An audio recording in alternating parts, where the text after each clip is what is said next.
Just before we get into this week's episode, we wanted to mention that it was recorded back on March 12th before Mulan's original theatrical release was shifted. In fact, Disney pushed it while we were in the booth recording, so this has been sitting on the We Saw a Thing shelf for a few months now. But we talked about recording a new version, and we realized, this is kind of a time capsule to those early quarantine days. So we have decided to release it as it was recorded back on March 12th. We hope you enjoy it as much as we did recording it way, way, way back then. We Saw a Thing is a movie podcast about remakes and sequels. We saw a thing and talked about it. This week, the guys watch Mulan. The following conversation has been edited for brevity. Oh, you know what I want to do? Hold on one sec. I just want this on one side and this on the other side so I can look at my Mulan notes, because I took Mulan notes. That's right. I got notes about this movie. I got notes. You want to know what notes I got?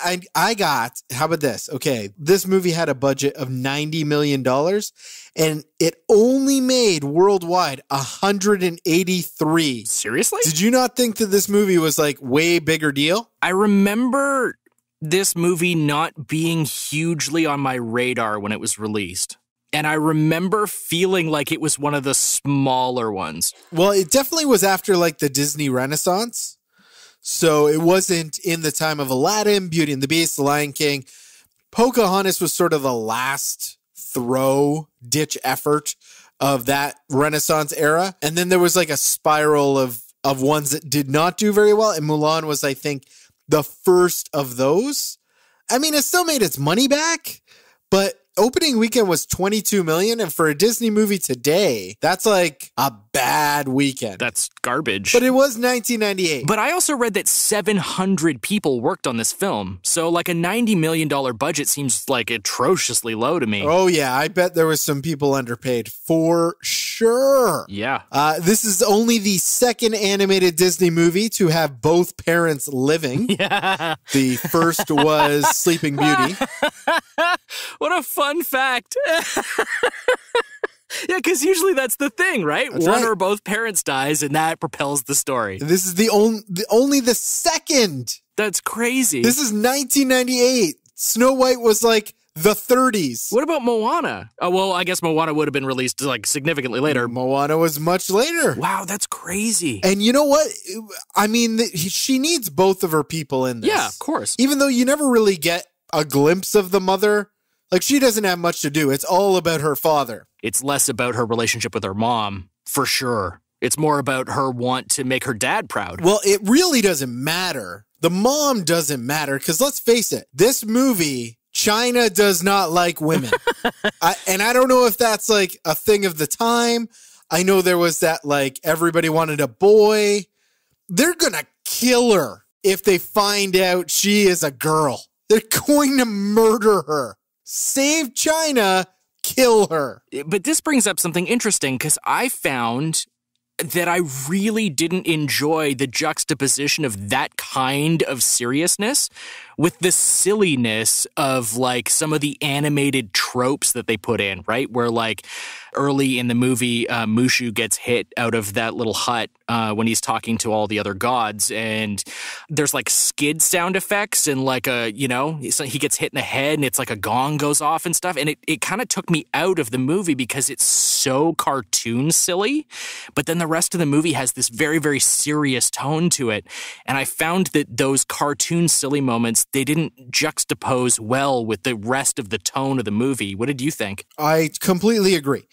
It is weird to see Mushu and the cricket and all of these really funny moments in what is a really serious story. It made me feel like their decision to make the new live action one not a musical, probably a really strong decision. I think that the new one is going to be very mature, and I'm all for that. I think a long time ago, I thought if they're going to make a Disney live action film, it would be interesting to see a war epic with Mulan. Mushu doesn't seem to show up in any of the trailers. I know there's been a lot of talk on Twitter as to whether or not the character's even in the movie at all.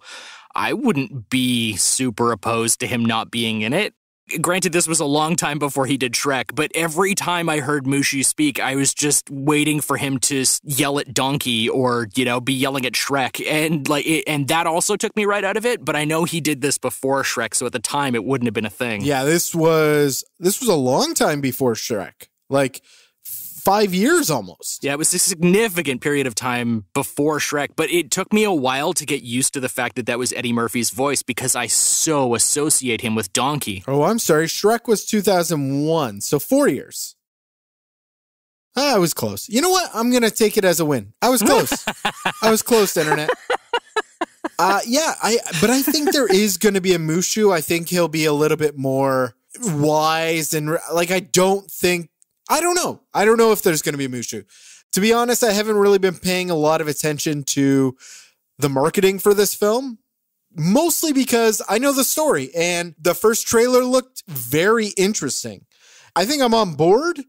Did you notice in the end when they're doing the cast who played Mulan? I did, and I immediately went, she's been a Disney princess, she's been in Star Wars now because she was in The Mandalorian, and she was on Agents of S.H.I.E.L.D., so she's a Marvel hero as well. That blew my mind. I can't think of another actor who's done that. That is right. That's awesome. Ming-Na Wen, who is by far best known for Melinda May in the Agents of S.H.I.E.L.D. show. She was in her mid-30s when she voiced this much, much younger Mulan, who I think she did a great job. Me too. There are moments in this where she's running off the roof at the end of the film, and she's like, get off the roof, get off the roof, get off the roof. And I'm like, you know what? I buy it. I totally buy it. She was great. I really enjoyed her as Mulan. They originally wanted Tia Carrere. Ooh, really? Who would have, I guess, been fine. Yeah. But I think Ming-Na Wen is definitely, she, for not being a first choice, I think she did great. Yeah. I don't know how Tia Carrere would have done. That seems like an odd choice to me. I just keep thinking back to like Wayne's World. Yeah, she would have sounded younger, yes. But I don't know that that's necessarily a good thing. Because like the nice thing that Ming-Na Wen brought to the role is that she sounded a little bit like a young boy when she needed to. Like it didn't sound too far out of her normal register. Tia Carrere probably, I don't know, she probably would have had a hard time with that. Or I would have had a hard time finding it believable. Well, I think they had to do a lot of things differently for this Mulan. It's the first time they ever had anything Asian in a film, really. It's the first time they openly deal with warfare. They got so much of the Asian culture. I'm not Asian, but I feel like they got a lot of it right. I feel like there might have been I know there was like some discrepancies in the history of like what dynasty and when there was like weaponry that hadn't been invented that's in this film. Just watching the film and enjoying the film, you're not thinking, well, that's a this dynasty and really it's from the Ming dynasty. Like you're not, this is not that film, I think. So it does get a pass. But also when you're doing something animated like that, how historically accurate do you need it to be in that kind of context? I don't know. Yeah, no, you're absolutely right. Like you can't criticize these things too much. Otherwise you lose the focus of what it is. And what it is a story about a woman being empowered at the end of the film to save China. Saves it. It's a great ending. It is. It's a great ending. But to me, this isn't even a story about a woman being empowered. It's a story about a woman taking that empowerment and then just being the thing she wants to be. At no point does anyone give her permission to do the thing. She just does it. And I think that's what, to me, makes her such an interesting character, is that at no point does anyone ever make space for her. She just finds space for herself. She knows what the right thing to do is, and she just does it, and it doesn't matter what everyone around her thinks or believes. She just does the right thing. She knows that her dad shouldn't be going to war, and she knows that there's no other boys for her dad to send. It's just her. So she goes. And she is so much better than most of these soldiers. Yes. I mean, she causes the avalanche. Yes. But at the end of the day, you look at the thing that motivates her to be better than all of those characters. She's there to prove something. She's there to prove something not only to herself, but also to her family, that she can be worth more than just being an eligible wife to somebody. And so it drives her to be great at this thing, whereas everyone else was just kind of conscripted, right? It was like, well, you're available, so come, because you have to. And so it provides her with this extra motivation. And how do you feel about the idea of honor in this film, and how important this culture places honor for your family? See, honor's such an interesting thing. Because, like, you can transpose that into a lot of different cultures and societies. Because to me, my end point was when I realized that honor is just, don't embarrass us. Can you just not embarrass me, please? And I think all of us can relate to that at a certain point growing up, right? Where you're a dumb kid and you do something and your parents are like, come on, like, my friends are here. Can you just not, right? Like, I think we could all relate to that at some point in our childhood. But I think that there's like this added pressure to fit into categories in a lot of societies. You look a certain way, you're brought up a certain way, and so you must fit into mold A or mold B or you're failing at life. I think a lot of us can relate to that as well. And so that was sort of my endpoint to that honor. And for me, I found that honor was placed above a person. Yeah. It was placed above somebody's worth. And that the ending after she saves China, I can't emphasize this enough. China's enormous. She saved it. Okay? It's crazy awesome. But when she comes home and the only thing she says is they're gifts to honor our family, and he drops them because he was just so happy to have her back and alive and well. And to me, that says it all. At this point, honor is not above the person. You are more important. It was a great moment in the film. It made me like hold back a little tear. And I just thought that said so much more about honor, I think, in that one moment than the entire rest of the film. I agree with you. I also rewatched the film just before we started recording, and one of the things that stuck out to me on the second watch, because I'd never seen this before, so I've seen it now twice in the last week, there's a scene very early where Mulan and her dad are sitting on a bench under a tree, and he starts talking about how sometimes the flowers take a little bit longer to bloom, but when they do, sometimes they're the most beautiful. And then there's the scene a few minutes later where, you know, they're like, okay, give us all your sons for war. And she speaks up and her dad's like, listen, you need to tone it down because you're embarrassing me. But that first scene really bookends the whole movie to me because he loves her no matter what at the beginning and he loves her no matter what at the end. It's only when faced with his honor where he's like, no, I'm fine. I will go and fight because that's his honor at stake. And she stands up for him and he can't have that because it's his honor at stake. And because she's a woman. I feel like what I learned from that was that he wants better for her than what he's had. But when he's come face to face with what he's been brought up as a child to know to be socially acceptable, he has to follow those norms. It seemed to me like he was hopeful that she could have more than that. I don't know if I'm reading too much into it. No, you could be dead on. I'm just impressed that you watched the movie twice. I didn't get the impression you love the music so much. So to watch it twice. I didn't. The music was incredibly forgettable. So the music is what this movie was nominated for. Well, because the one song is fine. The one song's great. Well, mostly the score is what was nominated because we have Jerry Goldsmith at the helm producing a hell of a score. If you don't know who Jerry Goldsmith is, you know, for my fellow nerds, Star Trek Next Generation theme. He also composed Rudy. And hey, he also did the Scott Pilgrim Universal Studios 8-bit anthem. They're like, dun, dun, dun, dun. And I'm like, yeah, I like that because I like that. So yeah, Jerry Goldsmith, he's like a treasure. Unfortunately, he's passed away. But this was the only thing really Mulan was nominated for, and the music was one of those things.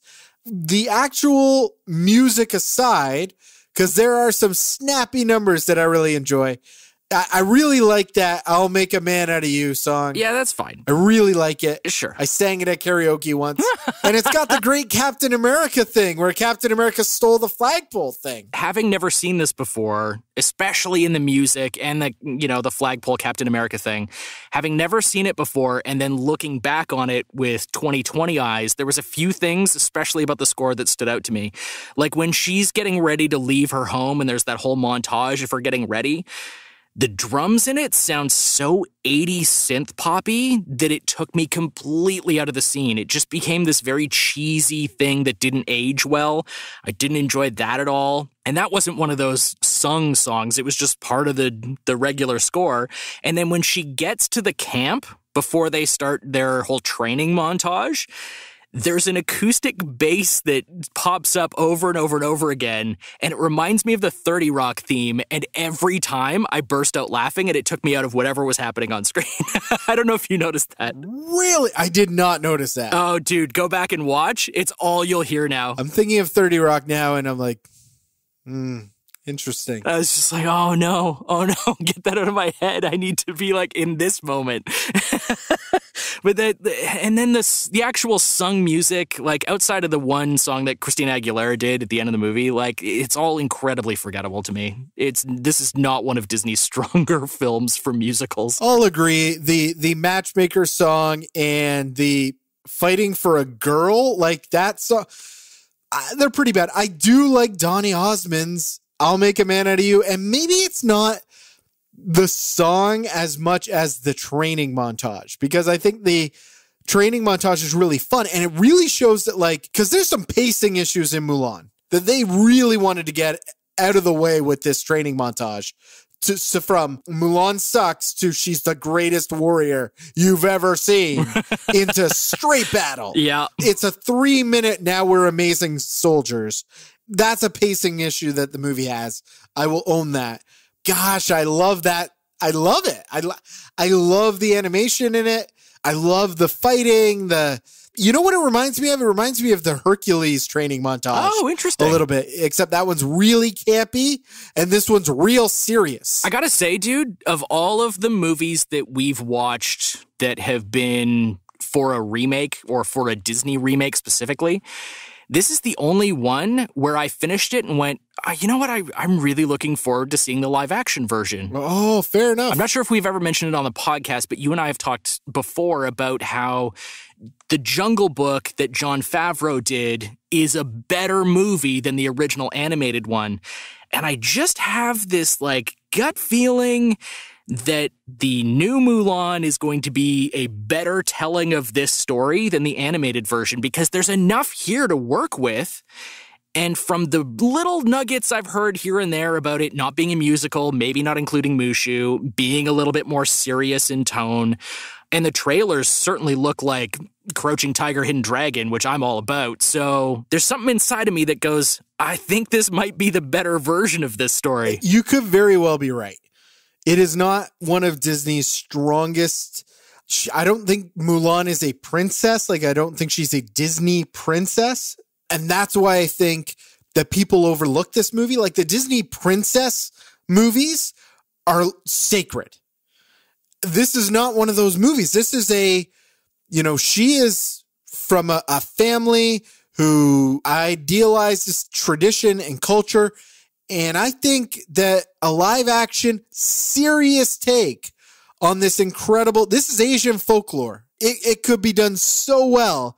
As far as I know, they're the only ones who have the rights in North America to do this story. So I hope for the Asian community who grew up knowing about Far Mulan, I really hope they do it justice for that community. And I hope it gets released. I hope it gets released. I got only one little fun fact left. Yeah, hit me. And it's an interesting one because to promote the movie, McDonald's released a new item on their menu called the Szechuan sauce. Oh, Szechuan sauce was for Mulan? Szechuan sauce. It was a limited time. And now let's fast forward. 1998, they release. In 2013, there's an episode of Rick and Morty. Yeah. Where at one point, the character Rick, he enters his mind and relives a traumatic experience from 1998 before he goes to the incident. He goes to a McDonald's to order Szechuan sauce and rambles on how much he loved it and then got pissed off when it was removed.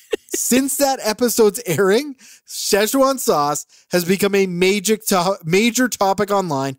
Fans of the show asked McDonald's to bring the item back, and following a large demand from fans that spawned a petition, McDonald's conceded and announced to make the sauce available for one day only, and that was October 7th, 2017. Roughly 20 packs of the sauce were available in selected restaurants, which couldn't meet the extremely high demand. And on February 22nd, 2018, McDonald's announced the sauce will be brought back again, this time in a larger quantity. Oh, fantastic. I did not know that was connected with Mulan. Mulan! Oh, that's amazing. Because that episode of Rick and Morty is phenomenal. So even if the movie wasn't like the greatest thing Disney ever did, they sure marketed a product that today is coveted. I don't know why they wouldn't make a bigger deal about, maybe they just couldn't get like a partnership going with Disney or something this time, but I don't know why they wouldn't make a huge deal about bringing it back for the movie's release again. Like, why not package that up as a thing? We'd have Rick and Morty fans all over that. It's a great point, man. Maybe it's just because they don't have as strong a marketing group anymore. Well, that's going to be the thing, is they're going to have Szechuan sauce at the theaters just to get people into the theaters to see movies over the next few months. Exactly. That's right. You get Szechuan sauce every time you go to the movie. Oh, yeah. People will go back over and over and over again. Spread this deadly virus as much as possible to get that sweet, sweet sauce. Dude, can we just talk for a second about how, like, cringy our Q2 box office pool is going to be? It's going to be so cringy. The thing is, I know you at home listening love our box office draft. I know you do. You've heard only one episode ever, but I know you love it. You love it. Can't get enough. Because it's something you wish you did with your friends, and maybe now you are. Here's the deal. All the big movies of Q2 are getting moved out of Q2. Yep. So it's really hard to make a decision on what to pick. It's like, do I go with the small one that might go to theaters? And we make all the picks before Q2 starts. And then we're going to be in Q2 and movies are going to get shifted around and we're going to have picked them. Oh, yeah. And then we're really SOL. Yeah, because there are some massive movies coming out in Q2. Black Widow, friggin' the Wonder Woman sequel, Furious 9, not anymore, but like, Q2 is going to be a nightmare. So you know what I think we do? I think we have to wait till like March 31st to actually make our picks. Oh, yeah. We have to wait until the exact last minute. And then we'll launch it on April 1st or like around that time. But like really wait to the end and we'll, if it's a couple days late, it's a couple days late. Everything's going to be late for COVID. I'm wondering if we're going to have to pick some alternates for the quarter just in case stuff gets moved around, just to have extras to slot in. Oh, that's a good idea. That's a really good idea. So it's like, oh, this one got moved last minute. Okay, we're bringing in our ringer. I think each of us need to have two alts because I don't think for the smaller releases, I don't think that they're going to move because they probably don't have the budget to kind of shelf something like that. They probably just need to get it out.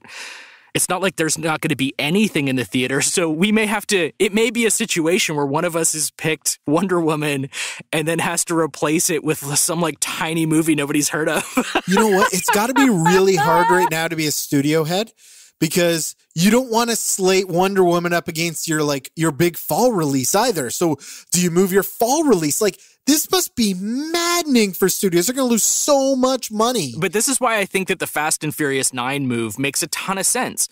Don't just shift it to the fall like they did with James Bond. Just move it a whole year. Because then nothing's really changed, right? Like, you're not having fall movies go up against spring movies.